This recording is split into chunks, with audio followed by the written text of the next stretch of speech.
நம்முடைய தேவன் நம்மோட உறவாடுவது எதற்கு தெரியுங்களா? நம்மை அவரோடு கூட இணைத்துக் கொள்ளும்படிக்கு தான் நம்மோடு உறவாடுறாரு. நியாயப்பிரமாணம் நம்மை தேவனோடு இணைக்கும்னா, நியாயப்பிரமாணம் நம்மை தேவனோடு இணைக்காது.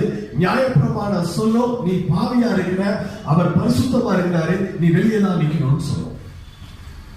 நியாயப்பிரமாணம் நமக்கு என்ன சொல்லிக் கொடுக்குதுன்னா, நான் பாவி, இதோ இந்த தவறை செஞ்சிருக்கிறேன், இந்த பாவத்தை நான் செஞ்சிருக்கிறேன், அதனால தேவ சமூகத்துக்குள்ள தேவன்கிட்ட நான் வர முடியாது. தேவனோ பரிசுத்தமா இருக்கிறார், அவர் பாவத்தை பாராத சுத்த கண்ணர், பாவமா இருக்கிறேன்னா அவர்கிட்ட வர முடியாது. அப்ப நான் என்ன செய்யணும்? நான் என்ன சுத்திகரிக்கணும் அப்படிங்கறது நியாயப்பிரமாணம் சொல்லுது.